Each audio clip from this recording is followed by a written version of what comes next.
You've probably heard about the mysterious sea state of Atlantis. It was a high-tech utopia where people lived happily, but then something happened, and Atlantis disappeared from the face of the earth. Many people believe that this city lies at the bottom of the Atlantic Ocean. But what if we've been looking in the wrong place all this time? What if it's somewhere different from where they're trying to find it? What if all this time Atlantis was in the middle of the Sahara Desert? Well, this unexpected theory has some evidence, but to study this version, you first need to understand what Atlantis was and how we got to know about it. The very first mention of the mysterious city was in 360 BCE. Ancient philosopher Plato wrote about Atlantis.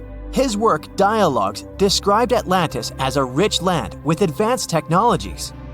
Its inhabitants were powerful, intelligent, and beautiful, like superhumans. He described in detail the structure of the city, and this was the main reason why many people believed in the existence of Atlantis. According to his records, the Atlanteans built this place in several concentric circles of black and red stone. Then they covered these circles with brass, tin, and precious metals. In the city, there were water channels on which ships sailed.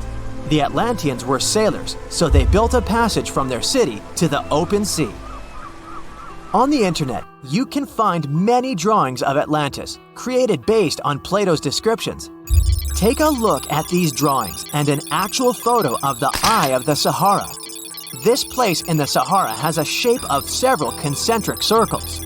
It looks as if a destroyed city left a trace on the sand. Many people have written online that the lost city was located there, but no one could prove it. Once upon a time, the Sahara was filled with rivers and lakes. In prehistoric times, there was only water there. So far, everything matches. The Eye of the Sahara was first discovered in the 1930s. This place was considered a crater from a fallen meteorite. But in the middle of the 20th century, scientists conducted a soil analysis and refuted the version with a fallen space rock. In the end, everyone agreed that this was a dome of molten rocks under which magma was raging.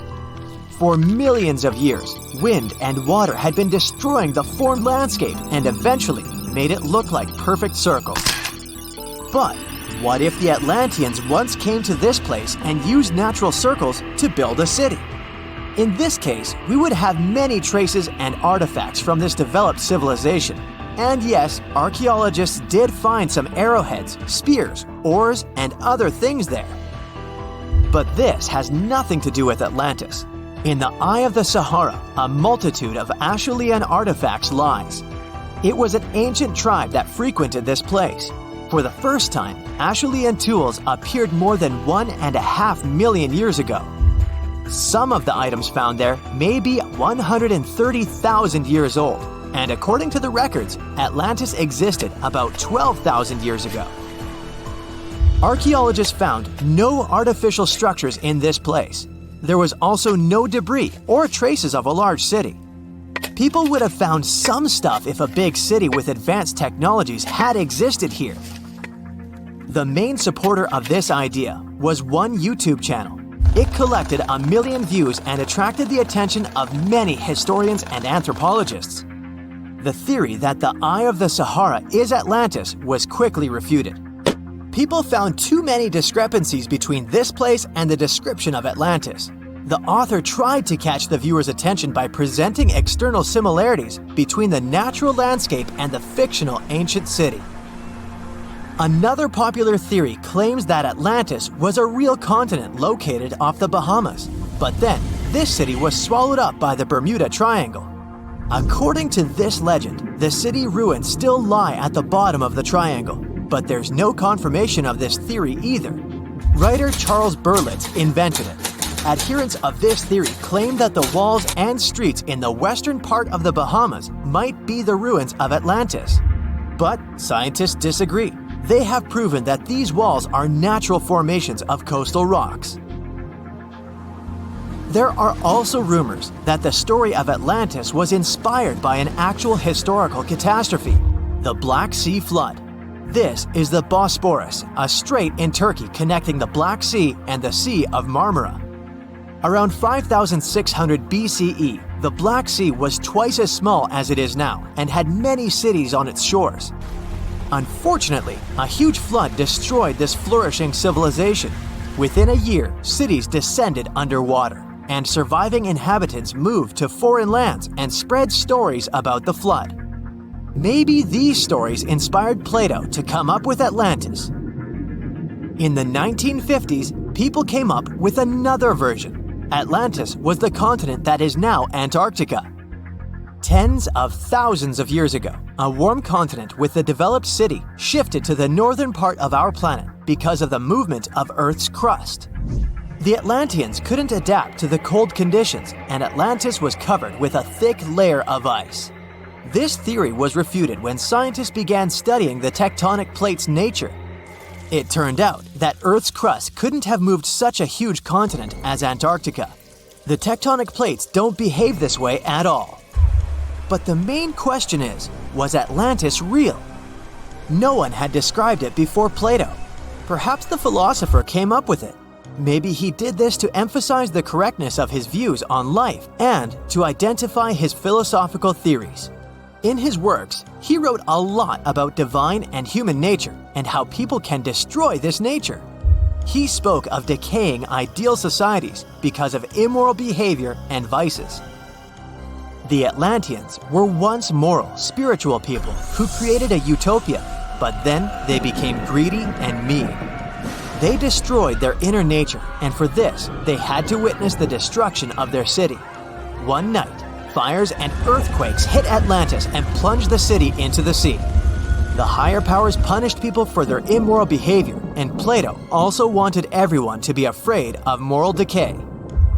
But judging by the descriptions of the earthquakes and fire, it may seem that Atlantis was destroyed by a volcanic eruption, as it was with the ancient Roman city of Pompeii. And such destructions have happened pretty often throughout history. Natural disasters ruined many developed cities. One of the most famous cases occurred in 1100 BCE in the Mediterranean Sea, when a volcanic eruption destroyed the highly developed Minoan society. The Minoan society existed for about 2,000 years. These people mostly lived on the islands of Crete and Santorini, located north of Crete. The Minoans had beautiful houses, a sewage system, and a developed economy. They were engaged in agriculture, grew fruits and vegetables, painted frescoes, and made jewelry.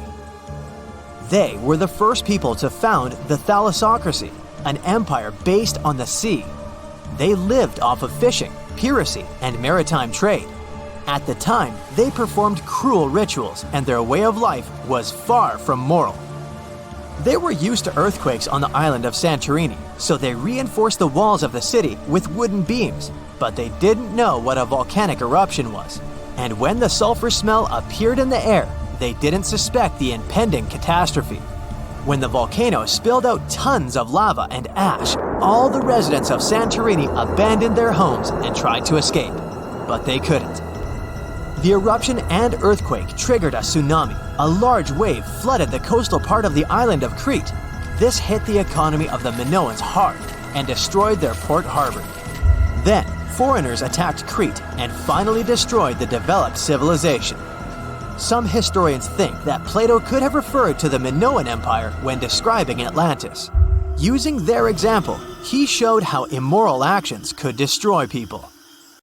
It happened 66 million years ago. Hey, it could have been September. A massive asteroid slammed into Earth, bringing along chaos and devastation. The tragic aftermath of the terrifying collision led to the extinction of dinosaurs. Yes, I'm talking about the Chicxulub asteroid that left a massive crater in Mexico and changed life on Earth forever. And now, it turns out it wasn't the only cosmic rock to hit our planet during that time. Scientists have just confirmed there was another asteroid. This second space rock wasn't as big as Chicxulub, but it still packed a punch. It crashed to the ground off the coast of West Africa, smashing into the ocean and leaving a crater called the Nader crater. And tell you what, it wasn't a small splash. The impact was so powerful, it triggered a whole tsunami. It was more than 2,600 feet high, almost as high as the Burj Khalifa, the tallest man-made structure in the world. But how did we come to the conclusion that there was a second impact? Well, this researcher spotted the Nader crater in 2022. Dr. Nicholson was looking for some high-tech scans of the ocean floor when he noticed a massive 5.5-mile-wide depression under almost 1,000 feet of water. Well, he thought it could be an asteroid impact crater, but at the time, the evidence he had wasn't solid. But now, scientists have confirmed that this is the real deal. A second asteroid did hit Earth during the dinosaur extinction era. Now, let's see how they figured all this out. For one thing, there were those super high-resolution 3D seismic images. They allowed researchers to peel back layers of the ocean floor and get a crystal-clear look at the crater. It was like going from a blurry old ultrasound to the kind of 3D scans where you can see every little feature. Their findings confirm that the crater was left by an asteroid, somewhere between 1,500 to 1,640 feet wide. And it didn't just create a hole in the ground.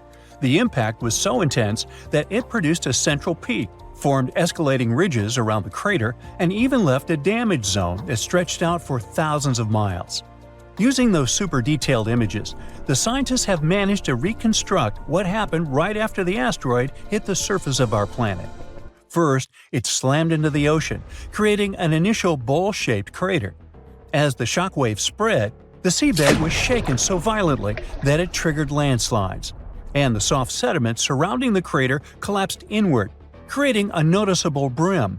As you already know, the impact also triggered a tsunami, and it was so shockingly powerful that its waves didn't just go outward, they actually turned back towards the crater, leaving huge scars on the ocean floor. And this wasn't just one big wave. No, it was a whole series of them, a train of tsunamis smashing everything in their path. Now, this second asteroid impact is a huge deal for scientists. It's a rare opportunity to study a marine impact crater in such incredible detail. There are only about 20 confirmed marine craters in the world, and none of them have been captured with this level of precision before. Plus, this data allows scientists to test new ideas about how craters form in water. You see, unlike craters on land, marine craters are hidden under layers of sediment, which makes them tricky to study. But with this new 3D imaging, we can look at the crater in all its layers. It's like slicing into a cake to see what's inside. Dr. Nicholson and his team are now dreaming of drilling into the crater and recovering samples from deep below the ocean floor. This would allow them to measure the shock pressure during the impact and figure out what happened in the minutes, hours, and days following the collision. Of course, the Chicxulub asteroid is still the star of the show when it comes to the dinosaurs' extinction. This space traveler was giant, somewhere between 6 and 9 miles wide. It hit Earth at a devastating angle, sending vaporized rock and gas into the atmosphere. It caused an impact winter that lasted for 15 years, because all that stuff blocked out the sun and plunged Earth into darkness. Now, probably the most intriguing thing is that some experts think the Nader asteroid might have been a chunk that had broken off from Chicxulub before it hit Earth. It's still just a theory, but if true, it could mean that Earth got hit by a double whammy from space. Now, let's travel back in time to the year 1908 in Siberia. Look around. You see nothing but trees and rivers. And suddenly, a huge object, around 150 to 300 feet in diameter, dashes through the Earth's atmosphere. Is it a comet? An asteroid? Scientists aren't sure. What they do know for sure is that this intruder blew up in the sky over Tunguska, leading to one of the most powerful blasts in recorded history. It completely leveled the forest below, knocking out 80 million trees over an area of around 830 square miles. And that's an area larger than that of cities like Los Angeles or New York. The trees were literally flattened, and their trunks were stripped of branches. They were also arranged in a bizarre radial pattern around the epicenter. But what if this explosion had happened over a city? Every single building would have been destroyed, and countless lives would have been lost. Luckily, this disaster occurred in a super remote part of Siberia. The creepiest thing, though? When scientists finally reached the area years later, they found no impact crater. No wonder it led to even more mystery. The most logical explanation is that when the object went off in the sky, probably around 3 to 6 miles above the ground, it blew up before it could hit the ground, and still, it didn't stop the blast from leveling an entire forest. Fast forward to 2013 and another mind-blowing event, this time over a much more populated area, the city of Chelyabinsk. It was a regular February morning when an asteroid about 60 feet in diameter entered Earth's atmosphere, lighting up the sky. It was moving at a staggering speed of around 43,000 miles per hour. It blew up in midair, about 18 miles above the city. It was a horrific view, but luckily, the asteroid disintegrated high enough in the atmosphere without hitting the ground. If it had touched down, the city would have been in big trouble, because even though there was no direct impact, the explosion still created a shockwave that tore through the atmosphere, hitting the ground with enough force to shatter windows all over the place. The blast damaged around 7,200 buildings, but fortunately, there were no direct fatalities. Still, it was a major wake-up call. This wasn't just some far-off cosmic event like Tunguska. This asteroid exploded over a modern populated area, and the damage was very real. The good news? Scientists are getting better at spotting such objects before they get too close. Space agencies around the world, like NASA, are tracking near-Earth objects to figure out which ones could pose a risk. But as we can see from these two events, sometimes space rocks can still sneak up on us. And while the chances of a major impact are low, the stakes are really high. At the moment, there's one asteroid that NASA's keeping an eye on. It's called Bennu, and it's about the same size as the Nader impactor. Bennu is considered one of the most hazardous objects in near-Earth orbit. According to NASA, there's a small chance it could hit the Earth between the years 2178 and 2290, and the biggest risk date is September 24, 2182. But don't freak out just yet. The odds of the impact are only 1 in 2,700, but still, it's a reminder that Earth is always in the cosmic firing line.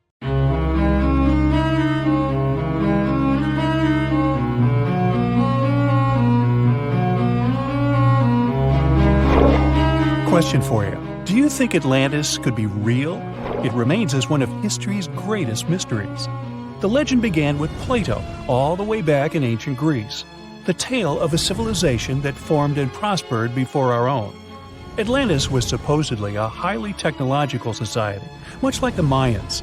But, as the legend says, due to the people's greed, they were punished by a flood that destroyed and submerged their cities. Different theories try to guess Atlantis' location. Some say it was in the Mediterranean Sea. Some say it's beneath the Bermuda Triangle. But, as science has shown us, Atlantis may be only an allegory for humankind. Today, you'll discover several amazing underwater cities that you have never heard of. They existed indeed and are not just a myth. We're taking you on an excursion to the underwater city of Baia, which is on the coast of Italy. Known as the Las Vegas of the Roman Empire, Baia was a resort city. The Roman elite traveled there for recreation. Imagine an open-air spa. That was Baia. You can visit the submerged town by scuba diving and get close to that perfectly preserved, magnificent Roman sculpture, a true underwater wonder. You can spot the crumbled temples and buildings through glass-bottom boats. This is a moss-covered museum in Claudio's Nymphaeum. To your left, you can see a collection of classical Greek statues. Swimming down the Via Herculeana, you'll arrive at Villa Aprotio. Villas are Italian-style houses, and here you can admire their original marble floors.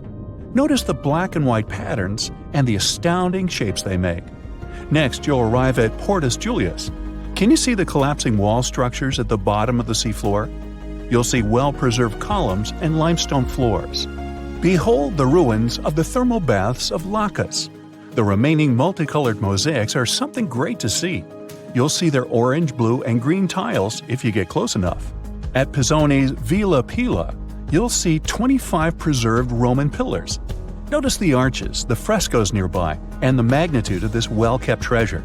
The city was located over natural volcanic vents, so there were hot springs to be used at will. People went there looking to have an excellent time. And when I say people, I mean some of the great Roman emperors we learn about in school: Nero, Cicero, Caesar. But around the 8th century, the city was sacked and the luxurious town was abandoned. Slowly, the water level rose and the city started to drown. You are on a summer vacation off the coast of Greece, 4 hours outside of Athens in the Peloponnese Peninsula on Pavlo Petri. You dust off your snorkel and head for a free dive on a bright sunny day. Sometime into the dive, you start noticing patterns on the seabed. 13 feet below the surface, the outline of familiar objects starts to appear, one by one.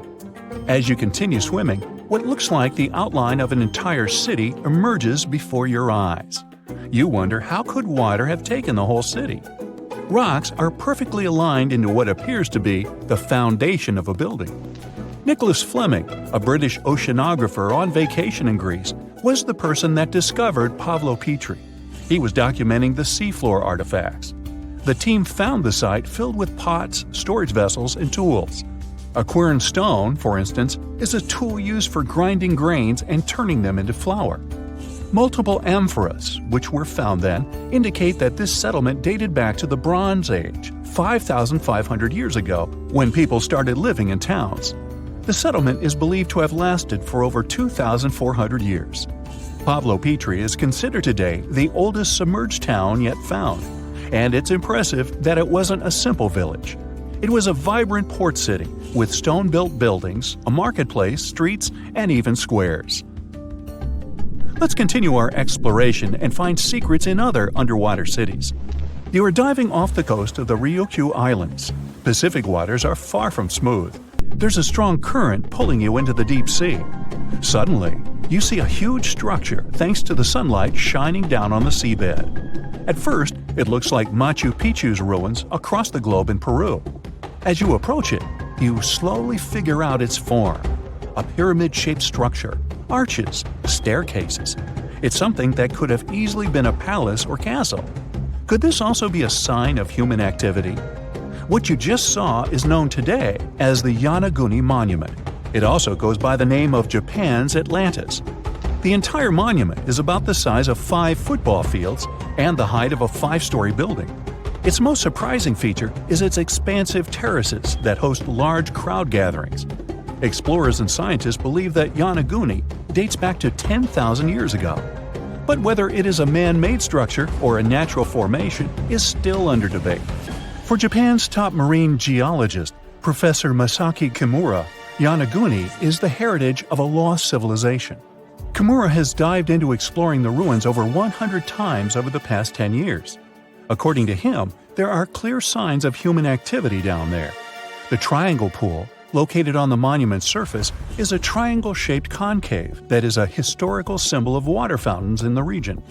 There is also a giant turtle carved on the eastern side of the structure. And according to Kimura, turtles have an important cultural meaning. Several pieces of stone tools have been recovered from the site. Their estimated age dates back to 10,000 years ago. However, not all scientists are convinced of the same. For many, Yonaguni is the result of thousands of years of erosion. The fact that the monument is composed of one massive rock leads them to believe that it is not human-made. The defined edges and flat surfaces resemble a natural formation occurrence in Northern Ireland, known as Giant's Causeway. A series of interlocking basalt columns look like the ruins of a palace, but they were the result of volcanic activity in the region. Well, stay tuned for more underwater discoveries. The next stop on our voyage is one of today's most famous underwater cities that has turned into an underwater archaeological park. The city of Port Royal in Jamaica exists today only below the surface. But in 1692, it was one of the wealthiest cities in the Western Hemisphere. Port Royal was the center of the British Empire at the time, and an important trade city that attracted people from all over. It was also home to real-life pirates of the Caribbean. On the morning of June 7, 1692, the people of Port Royal met a different fate than they probably expected. The bars and restaurants beaming with life woke up shaking. People were taken out of bed with the power of a massive earthquake, estimated today at 7.5 on the Richter scale. One survivor says he saw the earth opening up and swallowing the town whole. What he said could be true, as the city was mainly built over sand. The ground sucked buildings, roads, and everyone above. Geysers erupted, and finally, waves as big as 10-story-high buildings hit the city.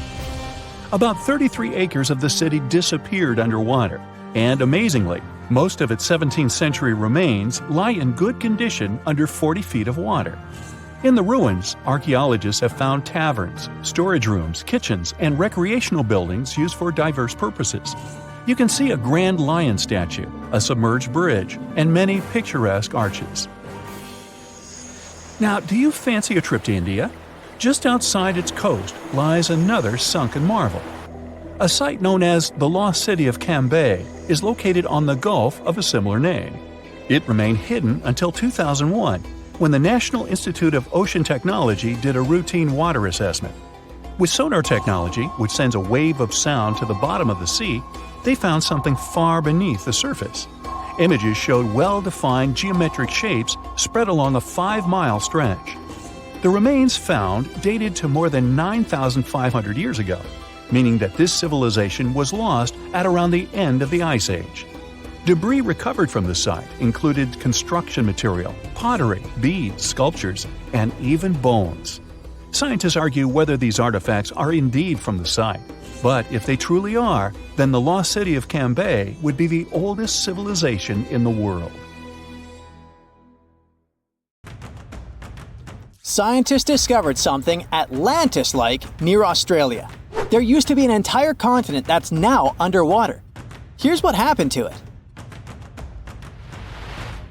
Around 70,000 years ago, during the last ice age, there was a huge landmass called Sahul. It was located in the southwestern Pacific Ocean. This ancient supercontinent connected what we now know as Australia, New Guinea, Tasmania, and the Aru Islands into one giant piece of land. Imagine lush tropical rainforests surrounded by beautiful mountains. Sahul's tallest mountains were in the New Guinea highlands, with peaks reaching over 13,000 feet. This beautiful place was home to a variety of unique animals, most of which were pouched creatures. But back then, they weren't just koalas and kangaroos. Sahul was filled with different types of grazers, burrowers, scavengers, and predators.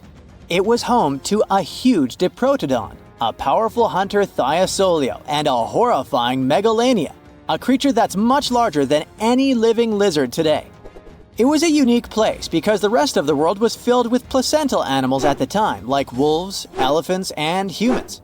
In Sahul, the only normal mammals were bats and rodents. But not all its parts were the same. The Timor, Arafura, and Carpentaria regions were covered by hot savanna and dry forests. It looked kinda like modern Australia, hot air deserts with scrubland, steppe, and temperate forests along the eastern coast. Back then, people were migrating all across the world. They made an incredible journey from Southeast Asia to Sahul and first arrived here from 60 to 45,000 years ago. They mostly traveled by foot and crossed the sea using bamboo rafts and simple boats. They came there from an ancient landmass called Sunda, which includes parts of Southeast Asia. They traveled across a series of islands known as Wallachia and eventually spread across Sahul. And it wasn't a small journey. Sahul was huge, around 4.1 million square miles. That's bigger than the USA or Canada. It stretched from the equator to around the southern part of New Zealand. So they arrived in what is now Australia and became Australia's first people. Scientists think that Sahul had a population of 500,000. We've discovered cave paintings that date back around 40,000 years. It's a hunting scene depicting an anoa, or miniature buffalo, facing figures of humans and animals. Researchers are trying to figure out how these early settlers moved across Sahul and where we might find archaeological evidence of their journey. To do this, they created a landscape evolution model. The simulation showed how Sahul changed between 75,000 and 35,000 years ago. It showed potential migration routes and archaeological sites. Humans likely traveled along coastlines and rivers. But how did Sahul get submerged off the coast of Australia, similar to the mythical Atlantis?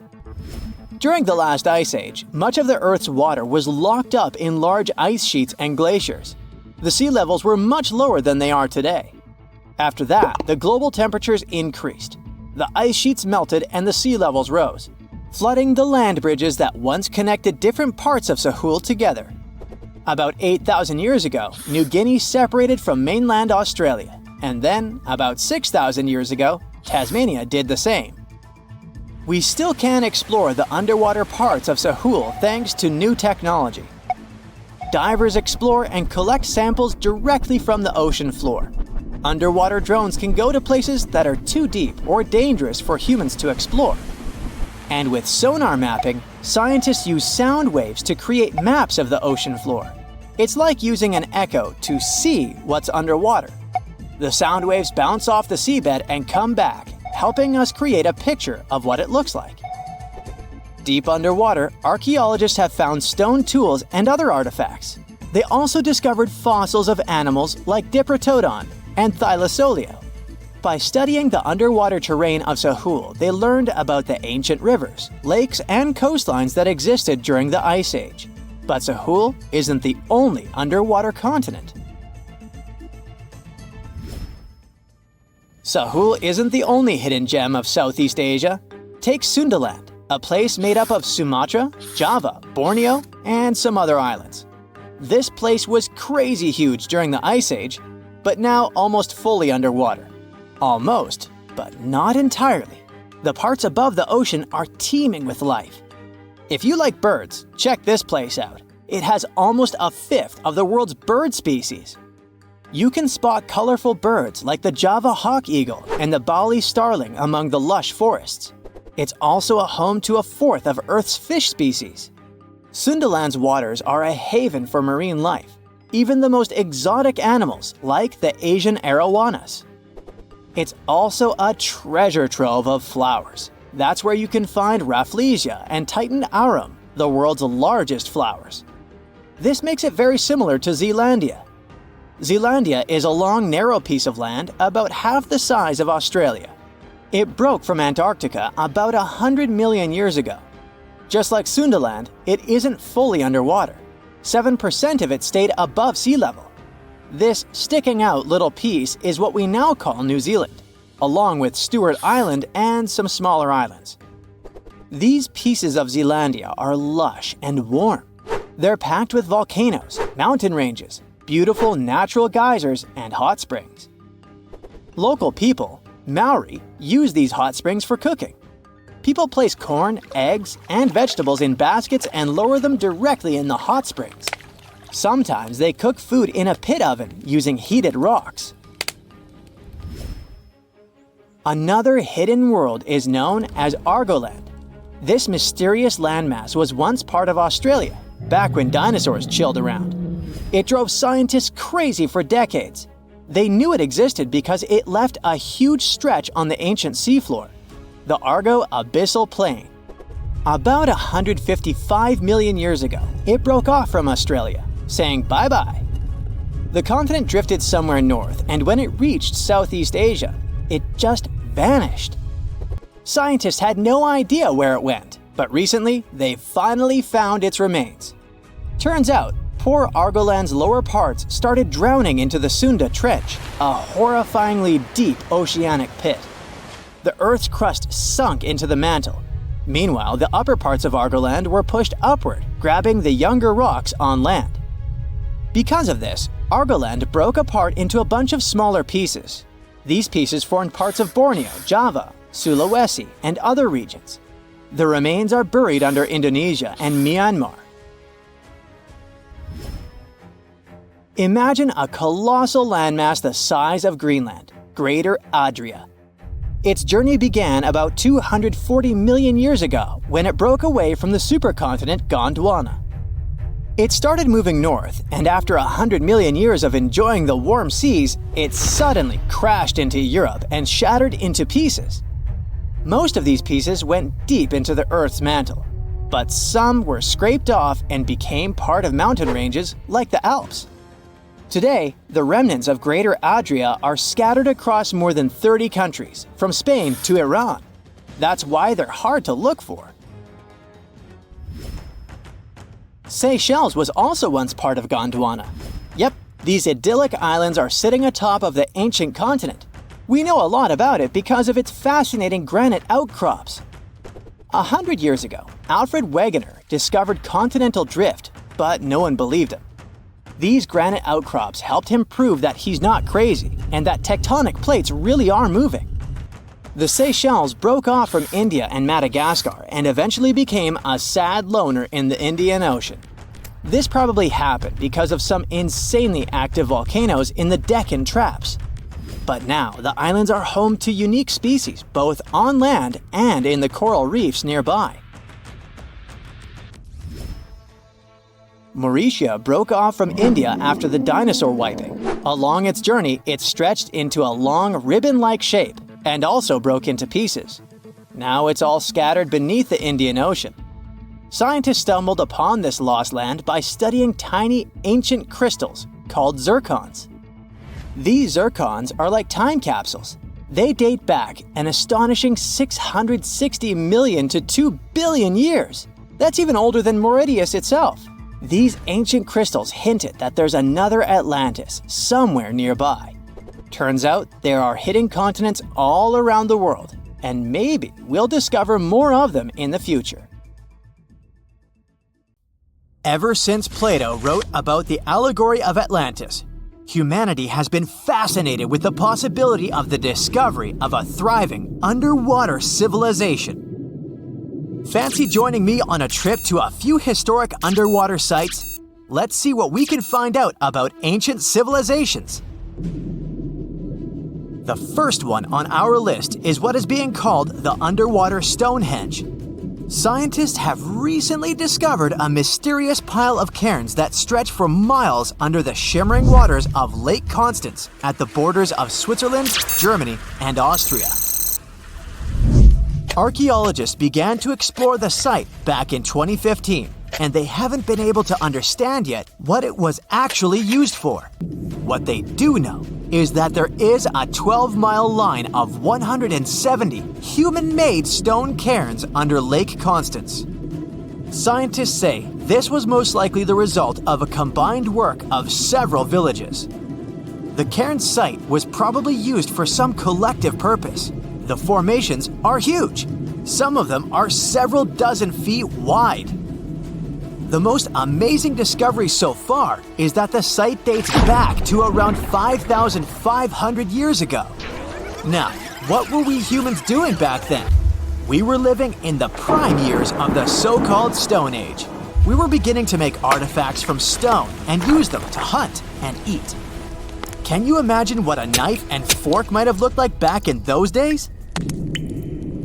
It's no coincidence that scientists call this site the underwater Stonehenge, though. Both sites are believed to have been built around the same period of time. You see, Stonehenge dates back to around 3100 BCE. Both sites carry the distinct characteristic of stone monuments built in a circle. Not to mention the fact that scientists also haven't figured out why on earth our early ancestors would feel the need to build a monument such as Stonehenge. Well, the mystery of Lake Constance hasn't been solved yet. Who were the Neolithic people from this area? And for what purpose did they go through such an amount of work and effort to build this huge stone site? Next, we're taking you on a tour of the Ryukyu Islands just off the coast of Japan. You're diving deep down to an archaeological site. But I should warn you, the waters of the Pacific Ocean are far from smooth.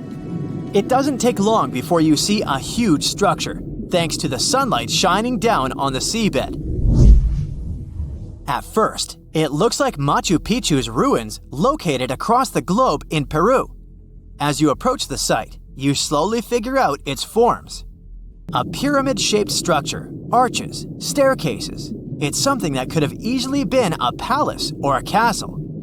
Could this be a sign of human activity? What you've just seen is known today as the Yonaguni Monument. It also goes by the name of Japan's Atlantis.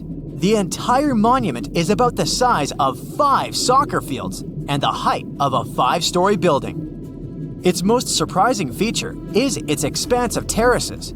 Explorers and scientists believe that Yonaguni might be 10,000 years old. But whether it's a human-made structure or a natural formation is still under debate. For Japan's top marine geologist, Professor Masaki Kimura, Yonaguni is the heritage of a lost civilization. Kimura has dived to the bottom of the ocean to explore the ruins over 100 times over the past 10 years. According to him, there are clear signs of human activity down there. On the monument's surface, there is a triangle-shaped concave that is a historical symbol of water fountains in the region. There's also a giant turtle carved on the eastern side of the structure. And, according to Kimura, turtles have an important cultural meaning. Several pieces of stone tools have been recovered from the site. Their estimated age is around 10,000 years. However, not all scientists support this theory.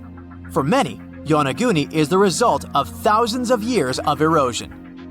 The fact that the monument is composed of one massive rock leads them to believe it's not human-made.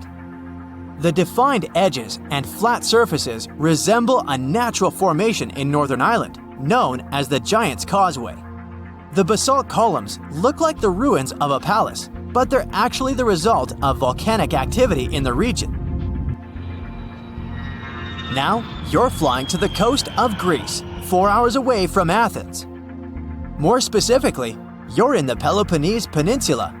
You dust off an old snorkel and head for a free dive on a bright sunny day. Sometime into the dive, you start noticing patterns on a seabed. 13 feet below the surface, outlines of familiar objects start to appear, one by one. As you continue swimming, what looks like the outline of an entire city emerges in front of your eyes. Are you wondering how water could have taken the whole city? Rocks are perfectly aligned into what appears to be the foundation of a building. This is Pavlopetri, an ancient city you've probably heard about for the first time. It was discovered by Nicholas Fleming, a British oceanographer, when he was on vacation in Greece. He had heard rumors about Pavlopetri's existence and indeed found several artifacts on the seafloor. He went back to the area a year later with the team. They found a site filled with pots, storage vessels, and tools. A kernstone, for instance, is a tool used for grinding grains and turning them into flour. Multiple amphoras indicate that this settlement dates back to the Bronze Age, 5,500 years ago, when people started living in towns. The settlement is believed to have existed for over 2,400 years. Today, Pavlopetri is considered the oldest submerged town ever discovered, and what's impressive is that it wasn't a simple village. It was a vibrant port city with stone buildings, a marketplace, streets, and even squares.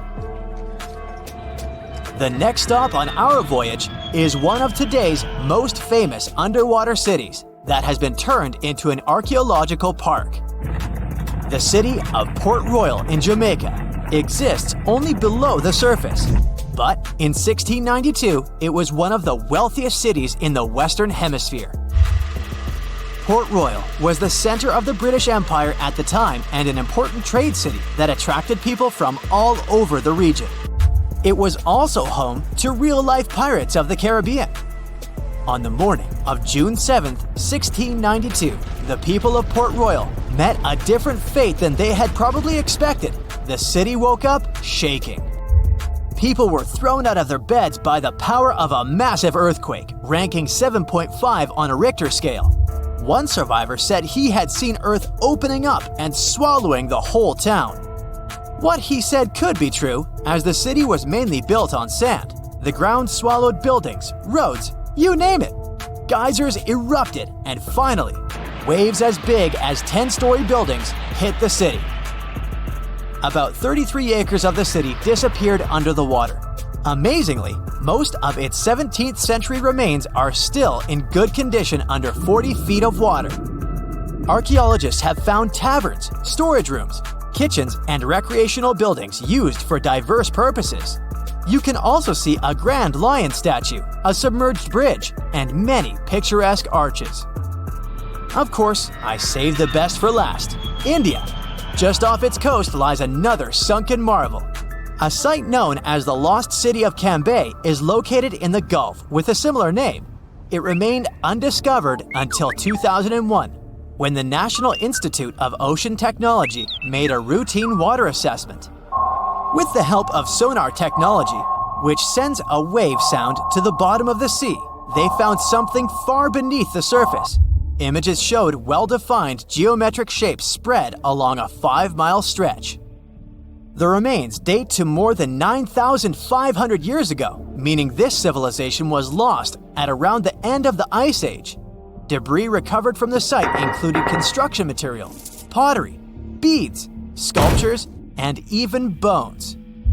Scientists argue whether these artifacts are indeed from the site, but if they truly are, then the lost city of Cambay might be the oldest civilization in the world.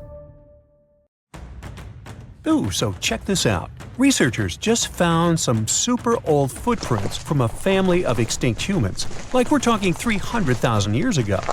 The prints belong to a group of Homo heidelbergensis. Ooh, that's a tough one, but I nailed it. So those dudes were pretty advanced for their time. They were building homes and hunting big animals. But unfortunately, they couldn't handle climate change and disappeared about 28,000 years ago.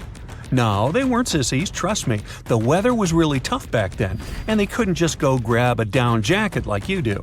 So, the University of Tübingen crew made the discovery in Germany, where they found the perfectly preserved prints in a forest by a lake. Apparently, elephants, rhinos, and other critters used to come relax by the lake, and so did this Heidelberg family. The scientists believe they were probably just a family outing rather than a group of adult hunters, since there were little kid footprints too. And depending on the season, they could munch on plants, fruits, leaves, shoots, and mushrooms around the lake.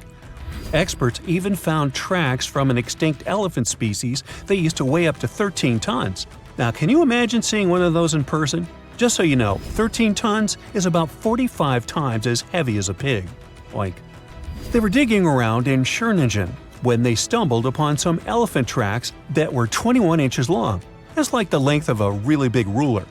They even found wood fragments in the ruts that the elephants had left behind. But wait, there's more. They also found a rhino print from the Pleistocene era, which is pretty wild. It's the first time they found a footprint from this particular species in Europe. Who knew rhinos had such big feet? Except those whom the rhino stepped on. Meanwhile, over in New Mexico, some British and American archaeologists found some ancient human footprints that date back 23,000 years. They used radiocarbon dating to figure out when these footprints were made, and it turns out they were stomped into the mud during the last glacial maximum. That's when ice sheets covered much of North America and sea levels were lower than they are now. Now, we've always thought that humans first made their way to North America between 13,000 and 16,000 years ago. But these footprints suggest that our ancestors were wandering around way earlier than that.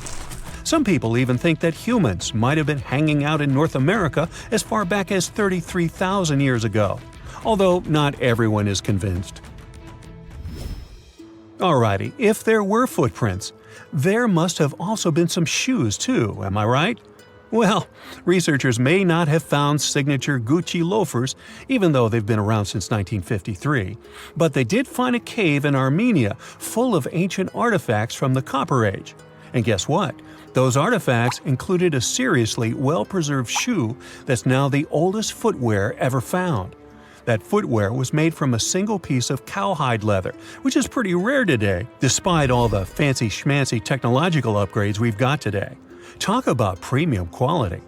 Currently, the coolest modern-day designer shoes are trying to copy this hole-cut technique. The shoe was also rubbed with some kind of plant or vegetable oil for extra durability, and it even had shoelaces that crisscrossed through a series of holes, just like our beloved sneakers today. The shoe was about the size of a woman's US 7, so we're guessing it was tailor-made for some fancy-pants wealthy person. Can you imagine rocking these feet whips back in the day? They were possibly the talk of the town. Now, since we're talking about shoes, have you ever had that gross feeling when you step in something sticky? Especially if you're wearing a brand new pair of white sneakers? No, not what you're thinking. I'm talking about chewing gum. It's a total buzzkill to have it stuck to your shoe. A super cool British archaeology student named Sarah Pickett found a 5,000-year-old piece of Neolithic chewing gum made from birch bark tar while on a dig in Finland. It even had tooth marks in it. Who knew our ancestors were into chewing gum too? Apparently, birch bark tar has antiseptic properties, so it's believed that Neolithic peeps chewed it to help treat mouth and gum infections.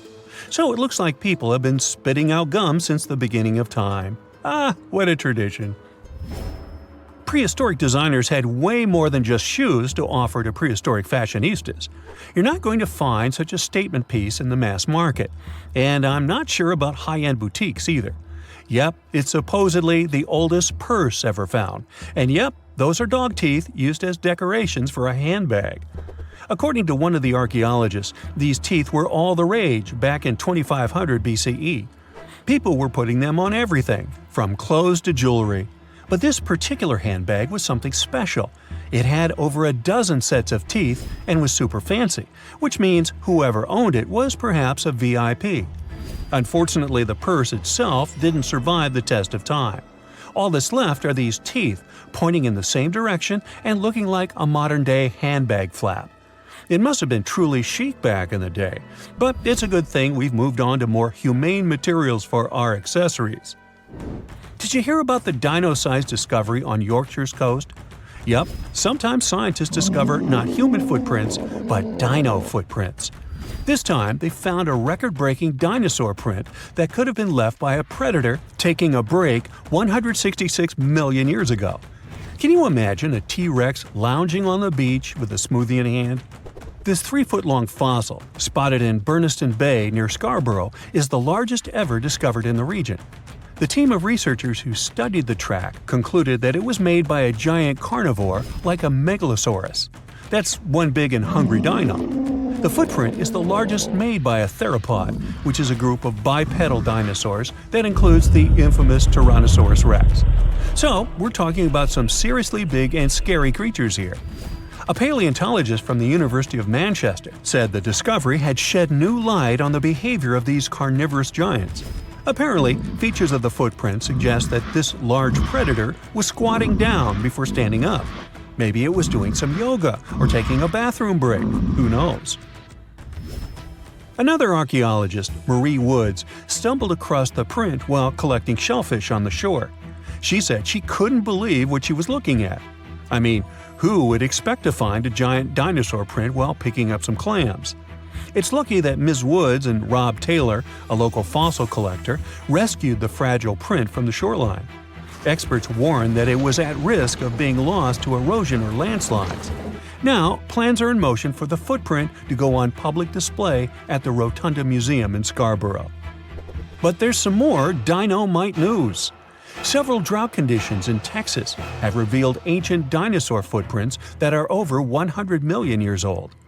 Multiple dinosaur tracks belong to the dinos were recently discovered at Dinosaur Valley State Park in northwest Texas. The droughts have caused a river running through central Texas to dry up almost entirely, which is how these prehistoric prints were finally uncovered. This guy was a real beast, measuring 15 feet and weighing in at 7 tons. It used to roam the area over 113 million years ago, according to the state park. About 60 prints from this dino have been revealed due to the drought, with an estimated 140 tracks from the dinosaur in total. But that's not all. Prints from Sauroposeidon were also discovered. This creature was a massive 66 feet long and weighed about 48 tons when fully matured. Experts believe that the Acrocanthosaurus preyed on Sauroposeidon, which explains why their prints were found together. There's a weird thing though. Sauroposeidon was bigger than Acrocanthosaurus. Can any professors please explain to me why the smaller dude would munch on the bigger one? Imagine you've booked a tour through the jungles of Costa Rica. All of a sudden, you stumble upon a huge stone sphere, nearly the length of a king-sized bed in diameter. How on earth did it end up there? And what does it symbolize? You immediately ask your guide. He's not as amazed as you are, and tells you that there are actually several hundreds of them scattered across the south of the country. The mysterious stone spheres don't have an official name, The locals simply call them las bolas, which means balls in Spanish, while historians refer to them as diquispheres, after the culture that produced them. Scientists have studied the sediment layers of the Earth around them and estimate that the earliest were made around the year 600 CE, and the newest ones date to the year 1000 CE. Many of the spheres were relocated after their initial discovery, and that's why archaeologists can't date them precisely. The Diquis culture completely disappeared shortly after they were discovered by the Spanish in the 16th century. Unlike the Mayas and the Aztecs, the myths or legends of these peoples didn't survive, so they cannot explain the existence of the mysterious orbs. More than 300 of these objects have been discovered so far, with some being smaller than 1 inch in diameter, and the largest measures 6.6 feet in diameter, standing taller than most humans. Although there are ones made from limestone, most spheres were carved out of a coarse version of basalt, a type of rock that forms when lava cools rapidly. Some orbs weigh up to 15 tons, and in most cases, their surface is smooth to the touch, although there are coarse, mostly unfinished pieces. If we throw away the theory that river erosion naturally sculpted the spheres, the ancient people seem to have created them by hammering boulders with other rocks. Once they got the rough shape they were aiming for, they would polish the rock to perfection, using techniques such as controlled fracture and grinding. The mysterious spheres are located in the Diquis Delta, on the coast of the Pacific Ocean. Most of them can be found in a place called Farm 6, which, alongside 3 other sites, was proclaimed a UNESCO World Heritage Site in 2014. The area contains other finds from the pre-Columbian era, such as paved areas, burial sites, and mounds. For centuries, the stone balls were hidden under a thick layer of sediment that protected them against the elements and looters until they were unearthed during the 1930s. The company that owned the land was clearing the rainforest for banana plantations when they stumbled upon these unusual stone constructions. Some were damaged by bulldozers, and some by workers trying to pry them open, as they believed there was gold hidden inside. It took a while before the authorities intervened to stop further damage to the finds. Doris Stone, the daughter of an executive of the company that owned the land, was the first to study the spheres. In 1943, she published an article in a leading American archaeological journal, turning the world's attention to the orbs. Expeditions soon followed, and archaeologists were immediately able to determine that the stone formations were human-made, probably created by the ancient indigenous population of Costa Rica. To this day, no one has been able to fully explain their function in a scientific way. It means there's still room for some wild theories about the sphere's origins and true purpose. The most popular theory in the scientific community is that the stone spheres served as decorations and status symbols, as many of them were found near the houses of chieftains. Local tribal leaders were also laid to rest with some of the smaller balls, so these stone formations were definitely associated with power in some way. Chiseling a boulder to perfection involved a lot of labor and planning, and only powerful individuals could afford it at the time. The other popular theory is that the boulders were used for astronomical observations. Individual spheres represented stars or planets, like a primitive map of the night sky. Since they were perfectly round, it was easy to roll them around. Before the jungle engulfed them, the area where they were found was a flat alluvial plain, ideal for rolling large boulders around. Another version of this theory suggests that the stones were used as boundary markers, much like modern border stones, which are also mostly made from stone. Finally, legends from other tribes that lived in the area tell of how the spheres were cannonballs that the deity of thunder used to drive away the deity of winds and hurricanes. We still don't know the original purpose of the Costa Rican spheres, but they remain an important part of the country's national identity. The National Museum in the Costa Rican capital, San Jose, has 6 of them in its courtyard. Many other spheres have become prized garden decorations for wealthy Costa Ricans. There's even one at Harvard University. More than a millennium after they were created, the mysterious stone spheres of Costa Rica are still associated with power and wealth. In terms of numbers, the stone orbs are not perfectly round. They are rated as nearly perfect, at 96% spherical in shape. And while even that is pretty impressive, the spheres of Costa Rica are not the only ones of their kind. Nearly a decade ago, workers came across mysterious giant stone spheres deep underground in a coal mine in northern Asia. The surface of the spheres, which measured a little over the length of a human footstep in diameter, was unusually smooth, and people tried to explain it somehow.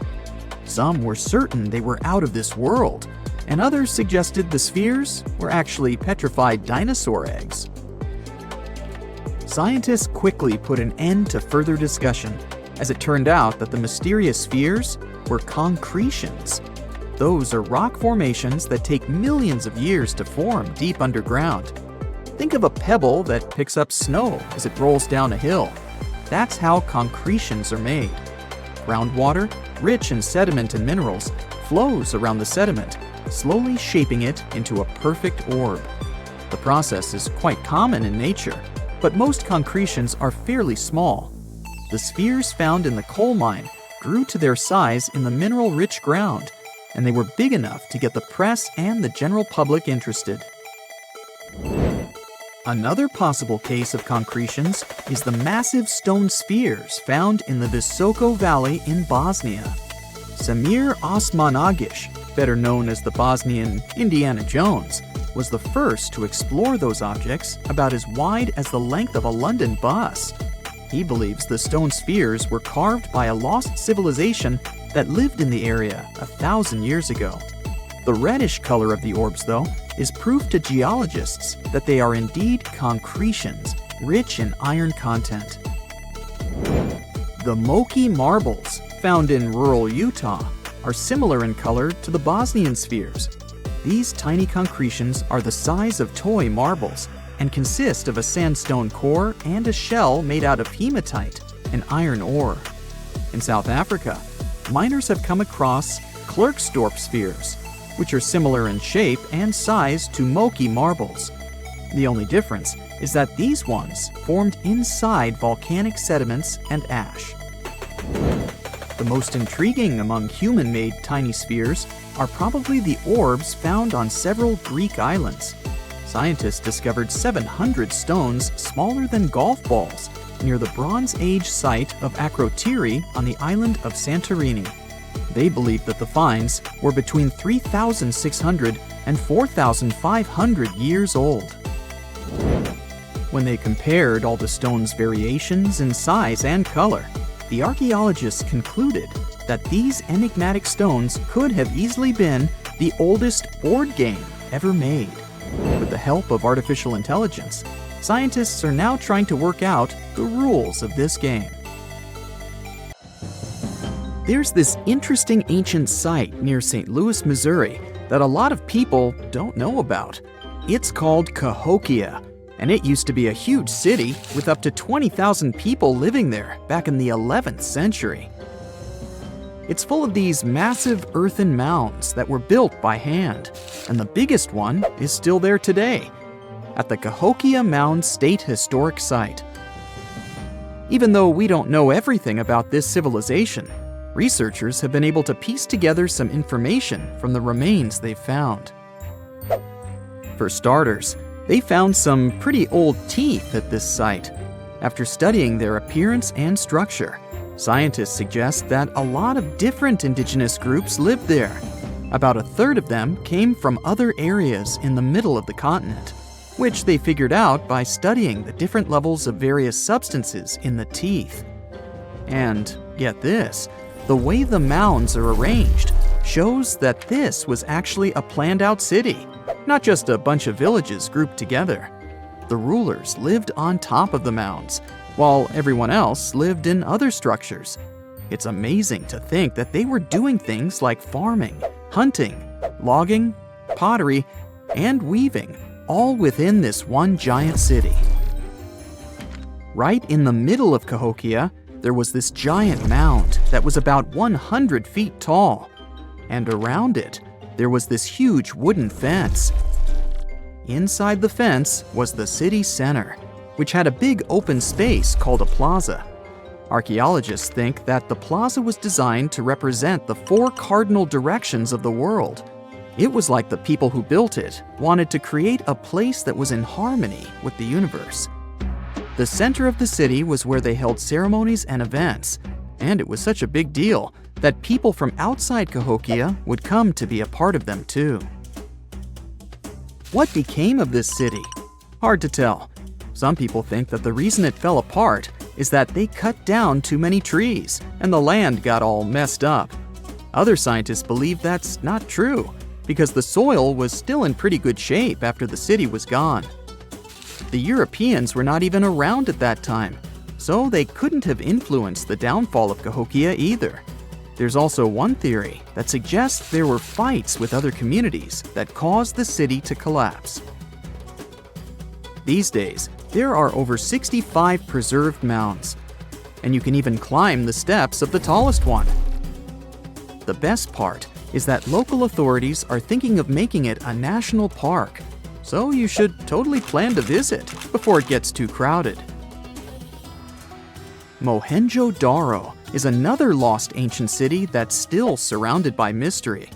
Located in modern-day Pakistan, it was a city that flourished during the Bronze Age, and it was extremely advanced for its time. It had things like water systems and fancy architecture that other cities didn't have back then. Despite these features, it's not as well known as other ancient cities, like those in Egypt or Mesopotamia. What's even weirder is that at some point, the city was abandoned, and no one knows why. Archaeologists found the city in 1911, but it took a while for them to realize how important it was. Eventually, they uncovered a lot of really interesting things about the city, like its advanced sanitation system. Excavations uncovered over 700 wells, as well as private baths and a large communal bath. Remarkably, even private homes had toilets, and waste was efficiently disposed of through a citywide sewage system. They also had a lot of trade connections and made some really beautiful objects, like pottery, jewelry, and figurines that were sold all over the region. Despite its amazing culture and knowledge, scientists have yet to figure out why the city was abandoned. Some people think changes in the nearby river might have had something to do with it. The writings that the people of Mohenjo-Daro left behind are still a complex code, even for the most skilled specialists, making it even harder to piece together their history. Have you heard of the lost city of Kolmanskop? It used to be a small settlement in the Namib Desert. Legend has it that it got its name from a man named Coleman who got stuck in the local dunes and was never seen again. But that's not the interesting part. In 1908, a railway worker found a shiny stone and showed it to the chief railway foreman, who turned out to be a hobby mineralogist.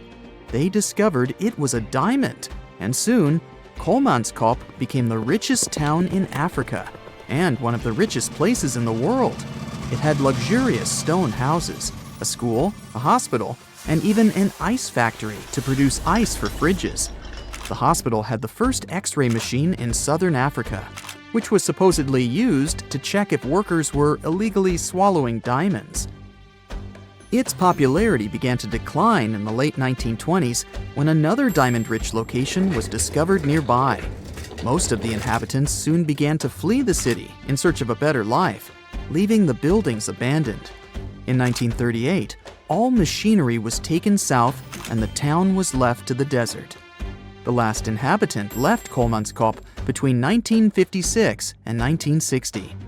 The hot climate and low humidity have preserved the structures over time, and tourists can now visit this desert ghost town. You've surely heard about this next ancient city, Machu Picchu. It's this incredible ancient location in Peru.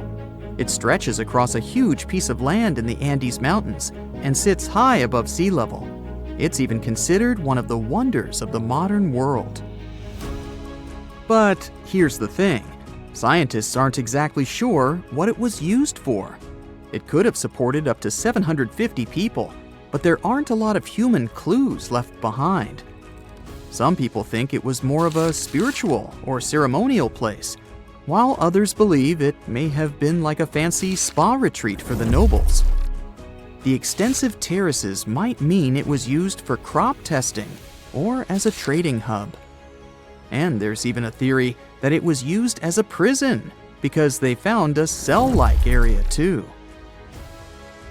It's amazing that even today, archaeologists and historians are still puzzled about how it was built. Did you know that they probably didn't even use wheels for transportation? And those massive granite rocks were somehow pushed up the steep Andean mountains, even though most of them weighed a lot. Some historians think that hundreds of people worked together to push each rock up the peak. The huge stones at Machu Picchu are also so close together that you can't see any cracks between them. It's pretty cool because it also makes the area safe during earthquakes, which is important since Peru is a shaky country. But how did the stones stay put during all those quakes? They actually move a little bit, but then they go back to their original spot, almost like they're dancing. Some people think wet wooden wedges were used to keep them in place, but that doesn't really add up, considering how big the structures are. Locals back then also seem to have built Machu Picchu without using any pack animals or iron tools. They had to sculpt and put everything together using mostly their hands. Plus, the citadel is built on a fault, so they had to move a bunch of stone and earth to make it flat. Scientists also think that the real construction is actually underground because of the deep foundations and drainage system. In fact, there's a hidden water system that was just recently discovered using 3D scanning. They didn't even use mortar to put the granite blocks together. They were so precise that you can't even fit a sheet of paper between them. One theory suggests that people that lived there used stone tools made of a harder material than the stone they were cutting. Tunnels, metro, underground systems, and even secret passageways to the houses of the rich and famous. Why else do we need tunnels, you may wonder? To hide. Many cities have underground tunnels and even underground doppelgangers. Now let's make it clear. Those passages are normally not connected, contrary to the popular rumor claiming that it was possible to get from Scotland to Turkey using underground passageways built around 5,000 years ago. I mean, it sounds insane even today. Imagine building it back in the day. These tunnels have an official name, the Erdstall Tunnels, and they were most likely built in the Middle Ages. However, we still don't have the exact information about the date. The highest concentration of those tunnels are in Bavaria, Germany, but there are many of them in Great Britain and France too. Erdstall tunnels, a unique type of earthen passage found globally, are characterized by their narrow, oval-shaped corridors and tight choke points, known as schlups, or slip-outs.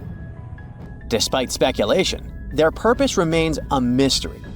However, some of those tunnels have fireplaces and even vents, which might mean those were used primarily for shelter.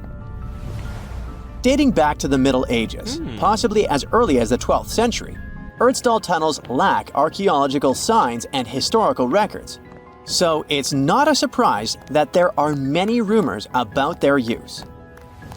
Some scientists are sure those were storage spaces, though their narrowness makes this impractical. Another idea is that they provided hiding spots for farmers during tribal raids. However, their single entry point raises doubts about their effectiveness in evading threats. Now, if you're feeling like Indiana Jones and want to venture into those tunnels, you're in luck. A few structures, like the Erdstall Radkobluken in Austria, welcome visitors to explore these enigmatic structures. Most of them are closed to the public eye, though. The origins of Erdstall tunnels remain largely unknown, just like their real functions. And if you think, hey, it's the 21st century here, we can study pretty much everything, well, you're wrong. What makes these tunnels hard to study are the tight confines. Traditional surveying methods often prove inadequate in such spaces. To solve this problem, scientists use a handheld device that integrates an RGB camera, a gyroscope, and high-resolution depth sensors, allowing them to capture intricate details of the tunnels. They also use modern techniques like 3D surveying in hopes of uncovering the true origins and purposes of those tunnels.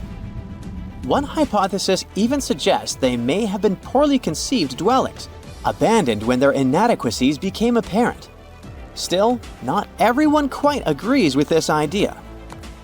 Other theories suggest they served spiritual purposes, while the most intriguing idea speculates that those tunnels may be remnants of extraterrestrial civilizations.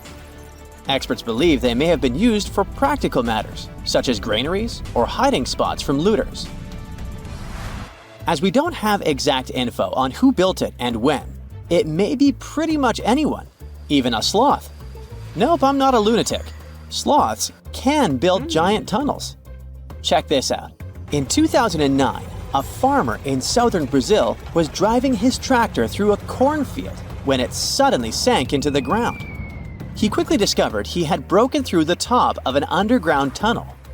When researchers came to investigate, they found a tunnel around 6.5 feet high and the same 6.5 feet wide, extending about 50 feet long right beneath the farmer's house.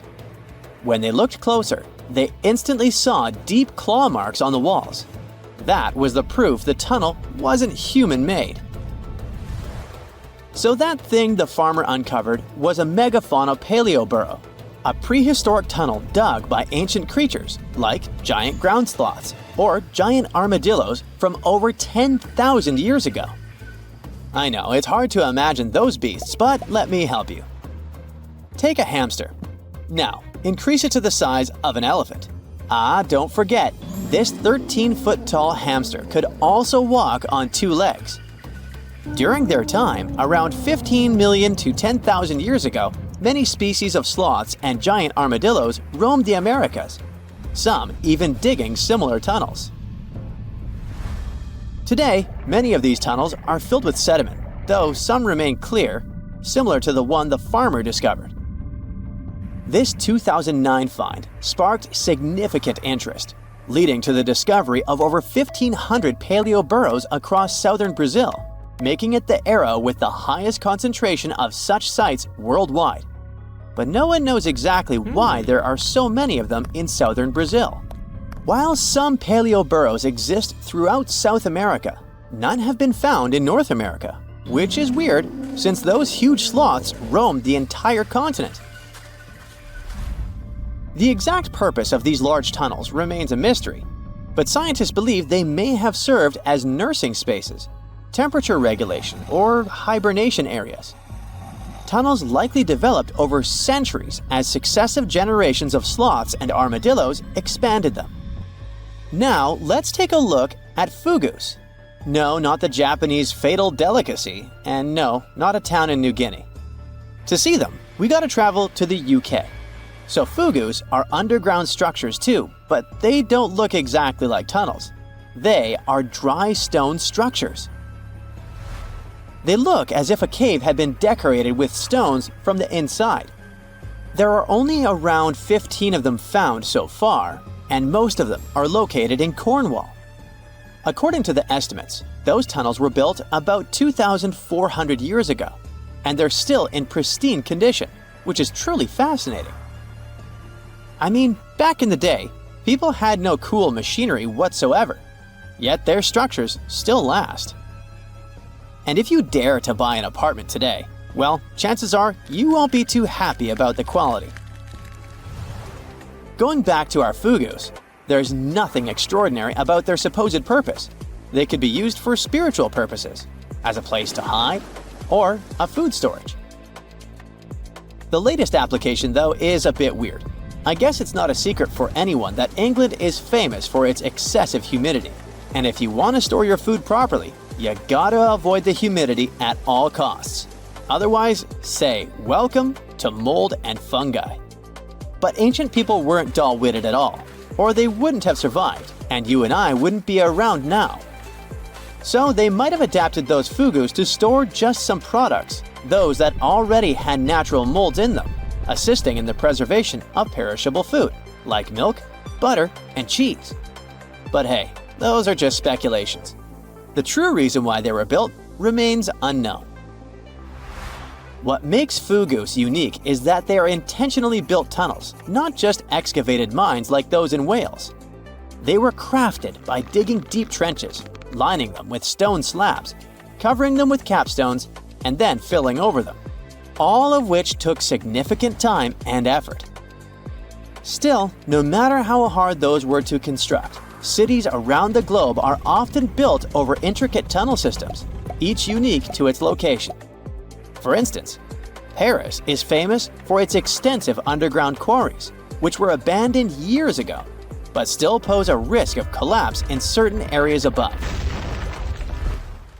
London boasts one of the largest tunnel networks in the world, including many that were specifically created for military purposes. In New York City, there are rumors of secret tunnels, while Los Angeles has old tunnels from the Prohibition era used for speakeasies.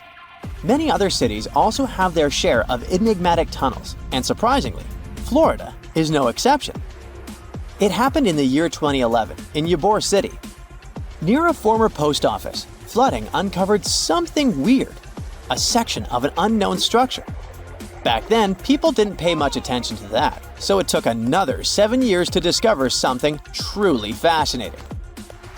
This historic neighborhood was founded in the 1880s, but it remained unknown until 2018 that it also has a hidden tunnel network. We only learned of it because of renovation work.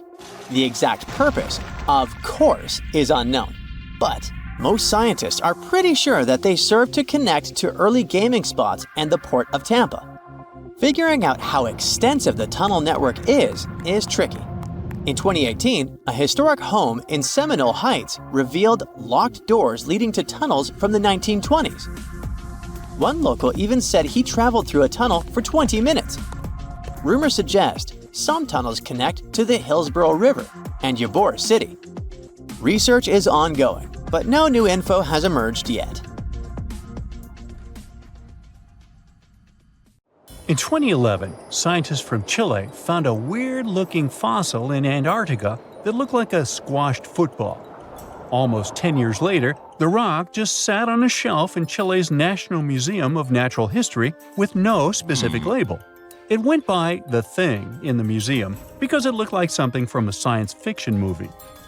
When the scientists finally got their hands on the strange fossil, it turned out it was actually a giant softshell egg from around 66 million years ago. This one is more than 11 inches long and 7 inches wide. A regular chicken egg is just 2.5 inches long, and an ostrich egg is almost 6 inches long for comparison. So, the Thing won the title of the biggest softshell egg ever found and the second largest egg of any animal we know of. The only bigger egg that was ever found was that of the extinct Madagascan elephant bird, which is also 1.5 times as tall as Michael Jordan. The bird, not the egg. The Antarctic egg is also special because it's the first fossil ever found in this part of the world. So, whoever left it there must have been one big creature, probably a giant sea turtle that lived long ago, like a mosasaur. This is surprising because most scientists thought these creatures didn't even lay eggs. So this discovery could change what we know about them. The egg is also unique because it has a thin eggshell and no pores, which is totally different from most dinosaur eggs. It actually looks more like the eggs of lizards and snakes, but it came from a giant creature related to these animals. No known dinosaurs or flying reptiles from that time and place were big enough to lay such a huge egg, so it must have been a mosasaur after all. But we can't be 100% sure. Scientists did a lot of work and studied 259 types of living reptiles, like lizards and snakes, and their eggs. From this, they figured out that the mommy who laid the egg was probably at least 23 feet long, not counting her tail. During the late Cretaceous period, This part of Antarctica might have been like a nursery.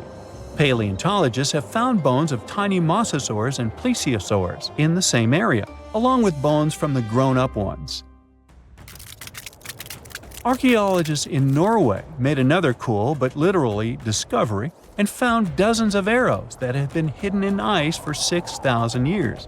They were melting out of a large ice patch in the high mountains, covering an area of about 45 football fields. In 2014 and 2016, when the summers were extra warm, scientists went to an ice patch called Langfoni to look around. They also found lots of reindeer bones and antlers there. Some of the arrows were whole and some in pieces, along with 5 arrowheads around the melting ice patch. This is more arrows than have been found at any other frozen site in the world. Some of the 68 found arrows date back to the Neolithic period, and the newest ones are from the 14th century of the Common Era.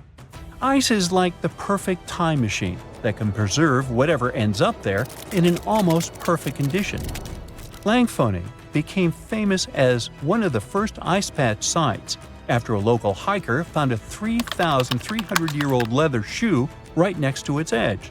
Scientists are studying places like this to understand how people use these sites and how the ice patches from Norway to North America changed over time. Now, once upon a time, around 32,000 years ago, to be exact, a squirrel buried some seeds near a river in Siberia. Am I the only one getting the Ice Age vibes? Anyway, these seeds belong to a plant with cute white flowers. Thousands of years later, a group of scientists found these seeds buried deep in the frozen ground, about as far down as a 12-story building is tall. The seeds were surrounded by ice and bones of animals, like mammoths, bison, and woolly rhinoceroses. The mature seeds had been damaged, maybe by some squirrel, but some of the younger seeds still had good plant parts inside them. The scientists carefully took those out and put them in small containers to help them grow. And here comes the coolest part. They were able to grow the plants. Their flowers were shaped a little differently from the flowers of the same plant that grows today. After a year, the Ice Age plant even made new seeds. Based on this, the scientists suggested that permafrost could be a depository for an ancient gene pool, and we could find extinct species there and bring them back to life. Scientists on an icebreaker in Antarctica were looking for whales, but found something way more unusual. The camera behind the ship, which is as heavy as a car, detected 16 million icefish nests on the floor of the Weddell Sea. The nests were located about every 10 inches in all directions and covered an area of 93 square miles, which is slightly bigger than the whole of Washington, D.C. The colony even had a distinct border, which was a line in the sand. The scientists were in the area because they were studying a special spot in the ocean where the water was a little warmer than the water around it. In this warmer water, they found tiny animals called zooplankton near the top. When the young icefish hatch, they swim up to this area to eat the zooplankton before going back down to the seafloor to grow up and have their own offspring. Since there was so much food, it made sense to see icefish in this warm water. But they didn't expect to find such a huge number of icefish nests, much more than anyone had ever seen before.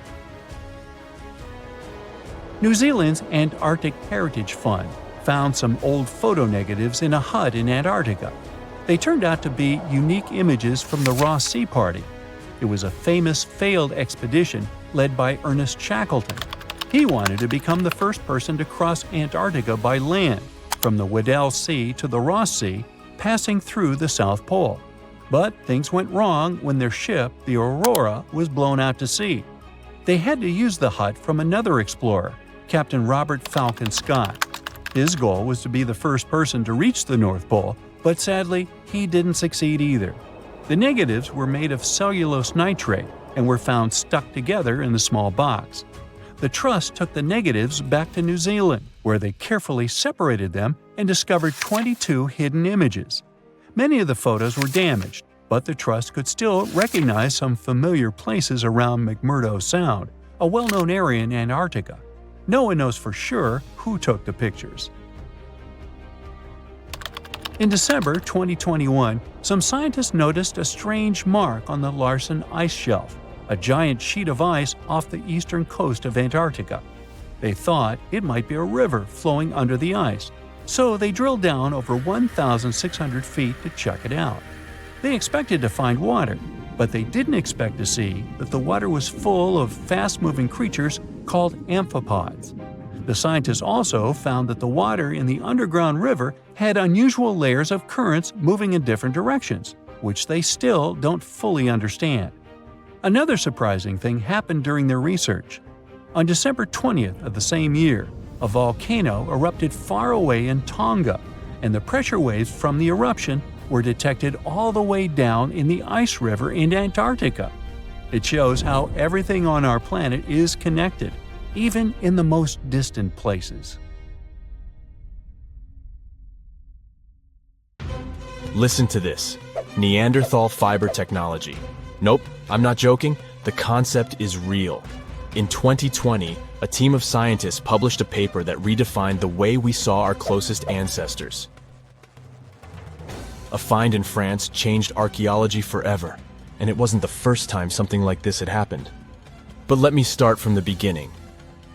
Neanderthals. For a long time, they fit the image of the typical cavemen. If you are now thinking of someone like Fred Flintstone, you wouldn't be much wrong. What was the reason behind this stereotype? When did we start believing that Neanderthals were not the brightest tools in the shed of evolution? In comes William King, a 19th century British geologist. He was the man who named the Neanderthals. Based on the bones King found, the scientist declared the species not intelligent, and this image stuck with the Neanderthals for centuries to come. But a piece of string, just a quarter of an inch long, changed everything. A small, dry river valley, Abri du Maras, was the place of the great find. Archaeologists unearthed a cord fragment next to a stone tool. Such twisted fibers could have been used for everything from making clothes to fishing nets. In prehistory, this was some advanced tech, and the Neanderthals seemed to have mastered it. Scientists already knew that these early humans made tar from birch bark, and that they produced shell beads. There's even evidence of Neanderthal art. They were definitely not primitive. The string section and similar finds are changing the way we perceive our ancestors. The world of archaeology is constantly changing. Take the pyramids in Egypt, for example. Turns out, they weren't really built by an army of people who the pharaoh made work until they passed out. Herodotus, the famous Greek historian, was the man who started the confusion. He claimed, in 500 BCE, that 100,000 men took part in the construction of the Great Pyramid in Giza. He made no mention of who they were and why they were building the pyramids. That's how the myth started. Huge stone slabs pulled by humans, driven by a foreman with a whip. But Egyptologists would beg to differ. Those are the scientists who study ancient Egypt's culture. Fairly recently, they uncovered a workers' village that told a different tale. Yes, there was evidence of hard work on the workers' bones, but the construction industry is demanding even today. It took almost 6 years for 12,000 workers to complete the world's tallest building, Burj Khalifa. Back in Egypt, 3 times more workers finished the Great Pyramid in around 2 decades. An impressive feat of ancient engineering, wouldn't you agree? Superiors looked well after the Egyptians who built the pyramids. Their diet was rich in protein. They had medical care and they got paid properly. In fact, they lived better than the non-working population. And they lived with their families near the construction site. Archaeologists know all this because they unearthed bakeries and dormitories with bread jars and other goodies. Looks like the pharaohs were okay employers after all, and the job market wasn't that terrible. They also kept detailed papyrus records of the build and hieroglyphs.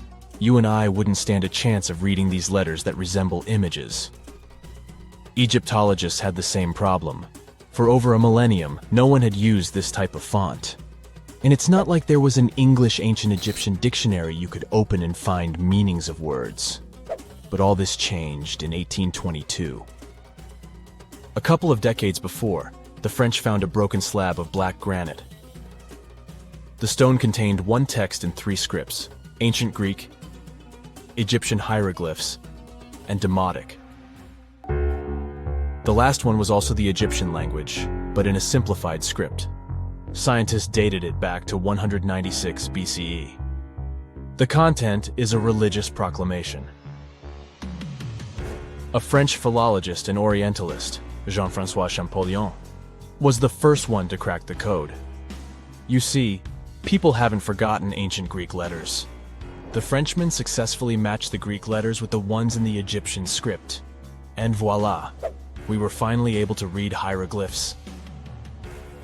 The name of the piece of granite that made it all possible was the Rosetta Stone. The importance of its discovery went beyond archaeology. The word Rosetta Stone even entered the English dictionary. It represents a discovery that helps people understand an enigma that has been puzzling them for a long time. There are similar games. A symbol is attached to a particular message. Then you have to decode the message by replacing the symbol with a corresponding letter. In a nutshell, this is what scientists did with the Rosetta Stone more than 2 centuries ago. Do you know what is the oldest deciphered language in Europe? It has an unattractive name, Linear B. The script belongs to the Mycenaean Greek language. It predates the ancient Greek alphabet by several centuries. You can easily guess which script it is descended from. Linear A. The people from Crete used Linear B more than 1,000 years ago. During the Late Bronze Age, the Greek civilization that used the script vanished. There was no one who could read Linear B, and more importantly, no one knew it existed in the first place. This was about to change during the first years of the 20th century. A British archaeologist by the name of Sir Arthur Evans excavated a vast palace complex at Knossos, Crete, Greece. This was the center of the Minoan culture that created the enigmatic script. The palace boasted some 1,300 rooms. They had colorful paintings of dolphins, griffins, and bulls. All of these captivated the archaeologist's imagination. But their biggest find was at first overlooked: thousands of slabs of baked clay. The fire that brought down the palace helped preserve the tablets. It was impossible to read the slabs, though. They were written in an unknown language. The scientific community had to wait for another half a century before Michael Ventris cracked the code. He was an English architect and cryptographer. Ventris studied Greek and Latin. While attending the famous archaeologist's lecture, the young man decided to solve the puzzle of Linear B once and for all. He managed to do so in 1952. One of Ventris's most amazing discoveries was that the script was an archaic form of Greek. But cryptology still hasn't solved the code of Linear A. This writing system will remain a mystery until a motivated young person like Michael Ventris comes along. They wouldn't have to be a professional archaeologist. Basil Brown certainly wasn't. Yet in 1939 he discovered the richest early medieval tomb in Europe. This happened in Sutton Hoo in the southeast of England. This wasn't an ordinary tomb made out of stone. It was a full-size ship, 3 times as long as a London double-decker bus. And that's not all. Apart from its main purpose, the ship was full of riches. Deluxe hanging bowls, feasting vessels, gold and dress accessories, and luxurious textiles were just some of the treasures found. Archaeologists were also amazed by the silverware from distant Byzantium. You probably know this city as Istanbul, Turkey. Even in our age, it's several days' drive from Sutton Hoo. Just imagine how much time and money it cost to import a silver plate in the 7th century. That's when the ship went down, according to archaeologists. The English couldn't have done it. At that time, there was no England. The people living in the British Isles at the time were the Anglo-Saxons. Perhaps the ship from the grassy mounds in Suffolk belonged to one of their kings? We will never know. The local acidic soil did away with any possible evidence, or no one laid there in the first place.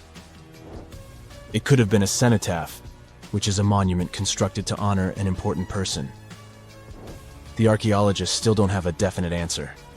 But what they have found at Sutton Hoo shed light on the Dark Ages. Before the discovery of the ship, they knew little about what had been going on in Britain after the Romans left. Now, the image of the early Anglo-Saxon society was much clearer. Perhaps the English soil will be the site of the next great breakthrough in archaeology. So people have tried to make up stories about weird-looking humans for as long as we can remember. What's even weirder is that, over the years, people have even claimed to have proof of these mythical humanoids. Like the Gorgadas, which were said to be a tribe that lived on islands near the Atlantic coast of Africa. The first time these people were mentioned in any sort of literature goes back to the 1st century. Not much was said about the gentlemen of the tribe, but the ladies sure were special. The women of this tribe were said to have hair all over their bodies. These days, scientists are almost certain people might have confused these humanoids with monkeys or apes. One Carthaginian general claimed he actually visited the islands back in the day and described the men as apparently being really fast runners. This strengthens the idea that these reports were of primates, not of people. It's normal to assume apes or monkeys would have bolted after seeing people for the first time, right? The location of the Gorgadas and their native islands is uncertain and has been described in different ways by writers over time. Pliny the Elder, a Roman scholar from the 1st century, wrote about another strange tribe. These people were called the Astami. Similar to the Gorgadas, they were said to be hairy people that lived in the upper parts of the Ganges River, near today's North Indian border. It was not their appearance that made them weird, though. Pliny wrote that these creatures didn't eat or drink at all, not because they didn't want to, but because they didn't have mouths. They got their nourishment from sniffing the scent of plants and apples. A strong scent could also have been very dangerous to them. As for their overall build, they were said to be thin and bony, mostly because they didn't consume any food. It's hard to believe these people did exist at some point, but there may be some historical facts to back this mysterious sniffing behavior. Some specialists believe that tribes located near the Himalayan mountains brought fragrant fruits and veggies on their travels. That's because smelling something nice can help with altitude sickness. In the past, travelers thought the nausea was caused by a bad wind and tried to cope by smelling onions, dried apples, apricots, and garlic. Now, Pliny the Elder seems to have had a lot of fun writing about strange human-like species.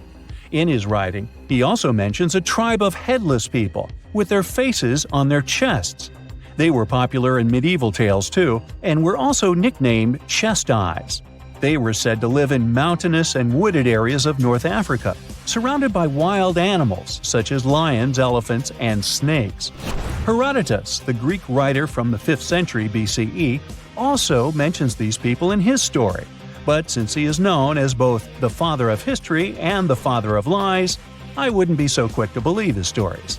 As with many other myths surrounding mythical creatures, there is some truth to these descriptions. People that travel through the desert, like the Tuareg people, traditionally wear clothing that covers them completely, with spaces in the fabric just for their eyes and nose. It's because of this tradition where they believe it protects them from spirits while they're crossing the desert. It's no wonder these outfits might have misled the ancient writers into thinking these people were headless.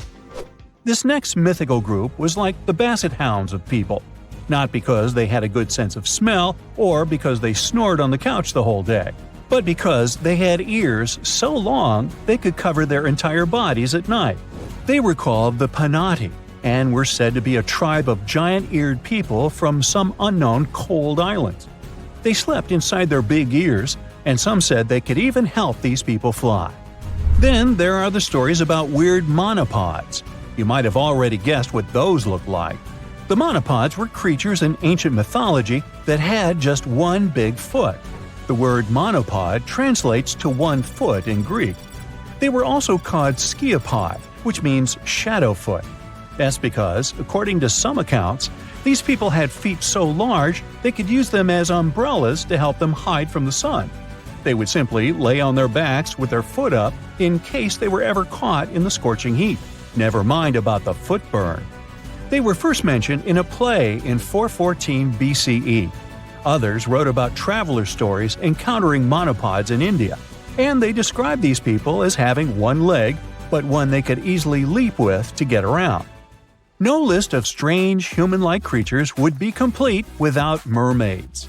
They're described as mythical beings who live in the sea and are usually depicted as having a woman's upper body and a fish's tail below the waist. In different cultures, the mermaid represents either life and fertility or danger and destruction. The earliest known mermaid legend dates back to around 1000 BCE. In this story, the spirit, Archaeology, wanted to live in the sea, but her peers would not allow her to give up on her beautiful features. So they opted for that half-human, half-fish appearance.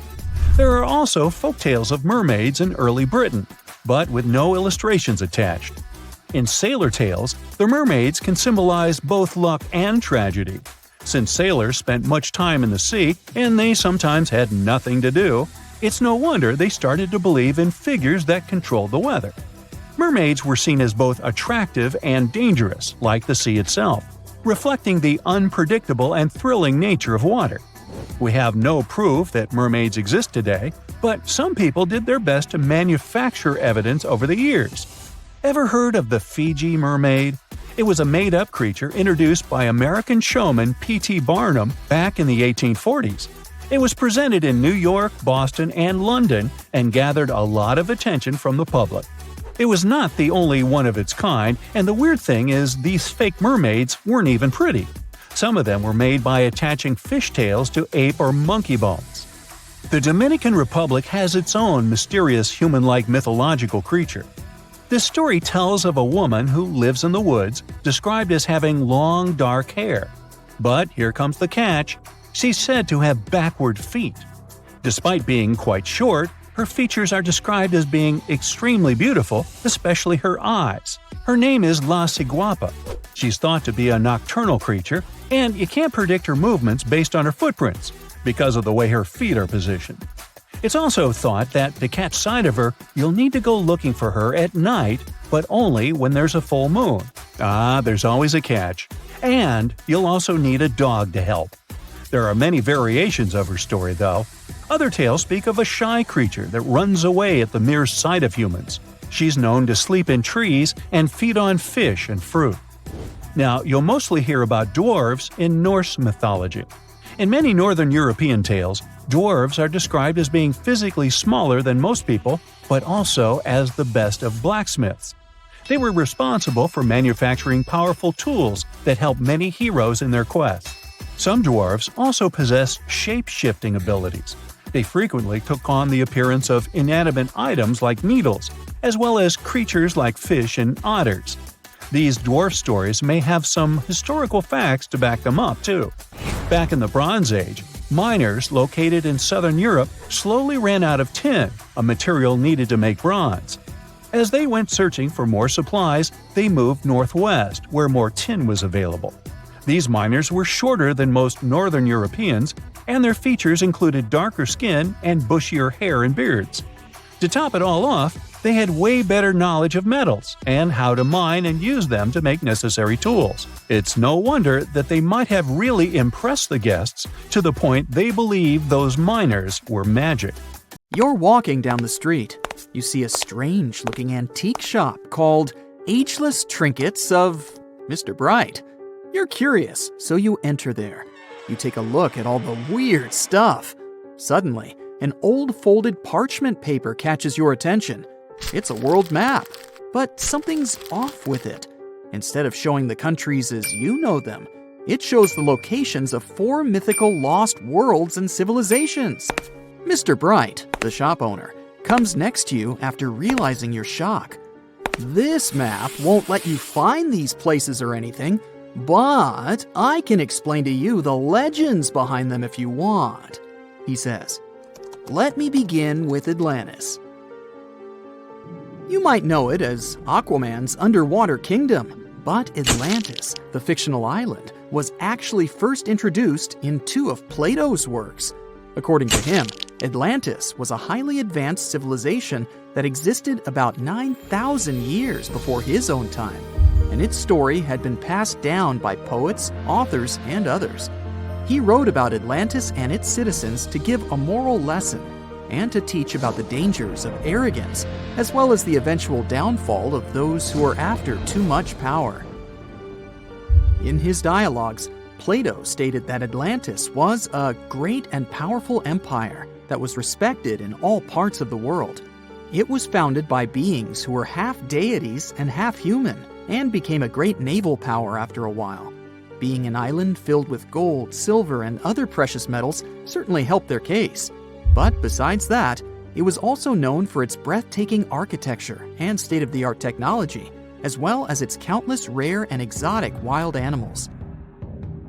Atlanteans were proud of their great achievements and the perfection of their civilization, but their excessive pride was going to bring their downfall.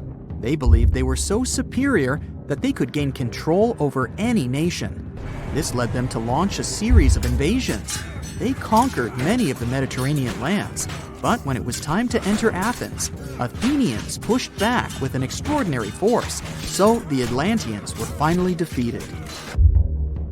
Plato stated that deities then got angry at Atlanteans because of how wicked, greedy, and immoral they became. So they punished them by sending earthquakes, which caused Atlantis to sink beneath the sea.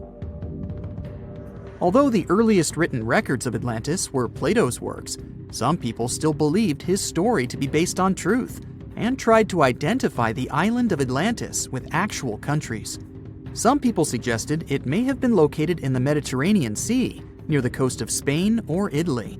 Others thought it may have been located in the Caribbean, off the coast of Central or South America, but there was no solid evidence to support any of these claims. One theory, in particular, seemed more plausible than the others, though. Located in the Aegean Sea, the island of Santorini was the home of a highly advanced Minoan society. However, due to a huge volcanic eruption, it was destroyed about 3,600 years ago, causing the Minoan civilization to suddenly disappear. These similarities between the fictional Atlanteans and the historical Minoans made Santorini a good candidate for the speculations.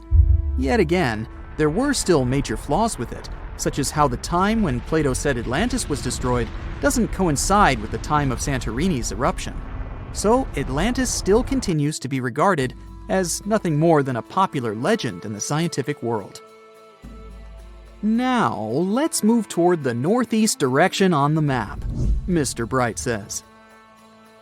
According to Celtic Breton mythology, there once was a magnificent city called Ys, also known as Caris, that towered over Douarnenez Bay in France's Brittany region. It was the most wealthy city in the entire Atlantic. It was especially famous for its beautiful gardens and buildings, and its citizens were all living comfortably and happily there. Dahut, who was King Gradlon's daughter in Breton legends and literature, had a deep love for the sea. She begged her father to build a city at the edge of the sea, and that is how the city of Ys was established. Little did she know that she would be the one responsible for the destruction of her father's beloved gift. You see, since the city was surrounded by the sea, it needed to be protected by a dike equipped with floodgates, and these gates could only be opened at low tide. And the only one who had the keys to these gates was the king himself. One day, a handsome red knight arrived at the city, but couldn't pass the gates. Dahut was so taken by him that she wanted to let him in. She knew that her father was the keeper of the only key to the city, so she sneaked into his room and stole it from him. Then she gave it to the Red Knight so that he could enter the city and they could be together. However, the Red Knight turned out to be the Prince of Darkness, and he intentionally left the gate open to the raging sea. The waves soon swallowed all of Ys. King Gradlon was able to escape on his magical horse, but Dahut couldn't. She turned into an evil mermaid who lured sailors into the sea. Today, if you go to Quimper, a city in Brittany, northwest France, you can find the statue of King Gradlon riding on his horse. Although the city of Ys is a legend, Brittany coast locals believe that on the days when the waters are calm, you can still hear the tolls of the city bells deep under the sea, if you listen carefully. Mr. Bright then points at the Indian Ocean on the map and says, "Now, have you heard about Lemuria?" Back in the mid-1800s, a few scientists suggested that there was once a continent that existed in the Indian Ocean, somewhere close to the south of modern-day Sri Lanka. The first one to popularize this theory was the British lawyer and zoologist Philip Lutley Sclater. In his paper, The Mammals of Madagascar, he stated that he found lemur fossils in India and not in Africa. However, this discovery was extremely shocking to him because of the fact that lemurs' original homeland, Madagascar, is much closer to Africa. He proposed that this was possible only if some larger continent connected the two once. He stated that this continent must have eventually sunk to the ocean floor. He then named it Lemuria, and hence the theory was born. People who came after Sclater took his theory a step further and thought that Lemuria was also the home of an extinct race of humans called Lemurians, who had 4 arms and enormous bodies, and were also the ancestors of modern-day humans, as well as lemurs. Of course, as new scientific discoveries were made on plate tectonics, evolution, and the study of DNA, the theories regarding the fictional continent called Lemuria were debunked. The last fictional land on the map is Agartha, Mr. Bright says. Taking its roots from Eastern mysticism, one legend says there's a kingdom called Agartha that is located deep beneath the surface of the earth. It's where all 4 corners of the world are connected by paths and tunnels. It is said that there's a secret entrance into Agartha hidden in the Gobi Desert, and it's built by Agarthans themselves using advanced technology that can't be detected by us, the surface folks. According to some beliefs, Agartha exists to counterbalance the energies of those who live above the surface. While we live in a state of rush and heightened emotions, this world beneath us is the total opposite. Some even say that those who escaped Atlantis fled here to continue their lives inside the Earth's core. And yet, others think it's actually a land that's crawling with all kinds of monsters. But there's no need to be scared, since modern science proved Earth's core is not actually hollow and is a solid hot iron ball. So you can cancel your journey plans to the center of the Earth if you've made any. Thanks, Mr. Bright. Something exciting and kinda unexpected popped out among the rocks of the Ica Valley in Peru. The bones of a really old whale that lived almost 40 million years ago. At first, no one was really impressed because the bones they found were big and weirdly shaped, so people just thought they were looking at giant boulders. I mean, that's cool too, but things got way better when they realized those were the remains of a very large, ancient animal that roamed along the coast of ancient Peru. Plus, it was probably the heaviest creature that ever lived. Sorry, blue whale, I know you worked hard to get to the top. The length of over 100 feet and weight of more than 200 tons brought you the status of the biggest animal on our planet. But it seems you've held the title long enough. Time to hand it over to our next candidate, and that one's really gigantic. This ocean beast was probably shorter than the blue whale, but heavier, with a weight that could be between 93 tons and 370 tons. If it's closer to the higher number, it'll make Paracetus the biggest animal ever known to have lived on Earth. And it seems its weight was the result of having extremely thick, dense bones. You can see such bones today in manatees or some other early whales. Dense bones are a great tool for such marine mammals. This feature makes them heavy and allows them to stay submerged most of the time. But at the same time, if their body was too heavy, they would end up sinking all the time, and they would waste too much energy to move back up to the surface. So, to avoid sinking, marine mammals need to have enough lighter tissues, like muscles and fat, to help them float in the water without using too much energy. Now, scientists didn't have the whole skeleton, which makes it hard to tell how big the animal was, but they used the ratio of the heavy bones to the lighter tissues in other marine mammals to estimate the overall weight of this giant ancient whale. Experts found these fossils about 13 years ago and spent the next decade freeing the whale from the rock. Its anatomy and age showed this whale was a cousin of Basilosaurus, a whale that had a long snout full of sharp teeth, and a sleek body similar to that of an eel.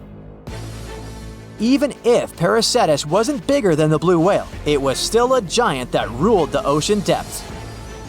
Unlike modern whales, there's a possibility that this ancient fellow was a predator that liked to go after bigger prey. And this also changes how we see the history of whales. Scientists used to think these magnificent creatures became really big about 5 million years ago when they started eating lots of small creatures. But here's the proof that giant whales existed even before that. But it's still unclear how this whale managed to find enough food to sustain its enormous body. Plus, it's still hard to tell what exactly this ancient creature had on its menu. It was pretty large and not such a fast swimmer, so it's possible it searched for food in shallow waters. Then it probably ate crustaceans, clams, or some other small animals hiding in the sand. One theory says it was a scavenger, which basically means it munched on remains of everything that would come its way. It's not so unusual to find marine animals in deserts. Many of these regions used to be covered with water anyway. The Sahara in Africa is a perfect example. About 50 to 100 million years ago, this was not a dry desert, but a shallow saltwater body called the Trans-Saharan Seaway.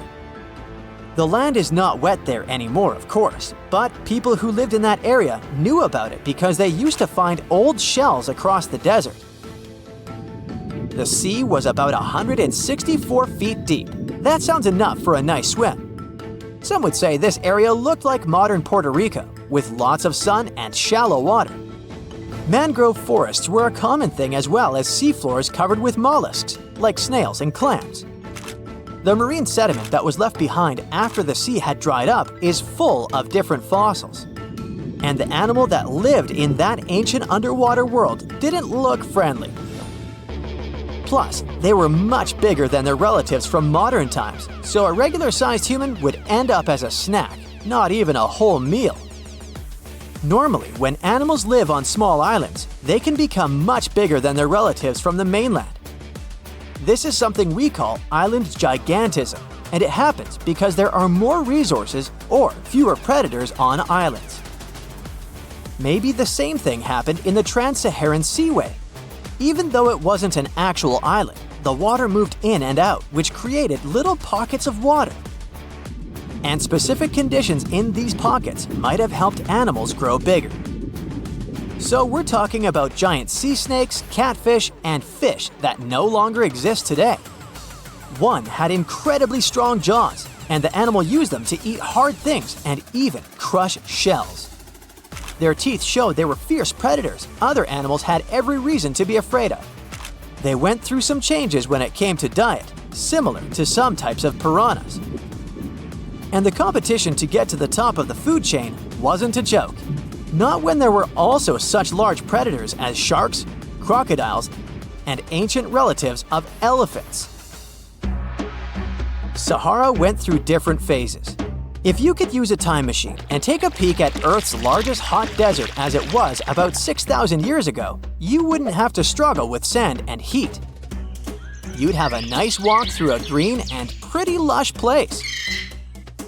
In the past, people who lived in that area didn't leave drawings on cave walls that showed camels, sand dunes, and scorpions. All those things you'd see in today's Sahara. Instead, they drew crocodiles.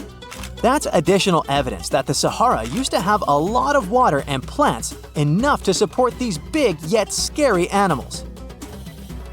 Around 3 billion years ago, Earth might have been mostly covered with water. Today, it's about 71% of its surface, but it seems that our planet used to be a giant ocean world with no continents at all, just some scattered islands. Scientists studied special rocks in Western Australia that formed in a place deep under the ocean called a hydrothermal vent system. To explain this better, it's important to mention two common oxygen types, O16 and O18. O18 is heavier because it has extra neutrons.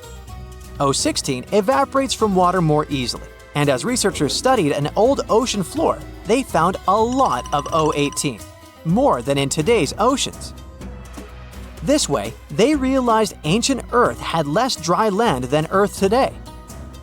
Australia is a good spot to conduct these studies because a long time ago, it also used to be a beautiful place with large animals and lush rainforests. But as time went by, the land became drier and Australia had more deserts form, such as the Great Victoria Desert. Rainforest remained only on the edges of the continent. What happens with deserts across the globe is called desertification. That's when land that used to be good for growing things turns into a desert or something similar. Our planet changes over time, together with its climate. But desertification also happens because of human activities, like mining, farming, and building cities. And when land turns into a desert, it's a problem because it can't support people and animals anymore. Food doesn't grow there. There's not enough clean water, and animals lose their homes. To help with this problem, there's a plan many countries agreed to. They decided to work with farmers to take care of the land, fix damaged areas, and manage water better. All in all, to make our planet a better place for life.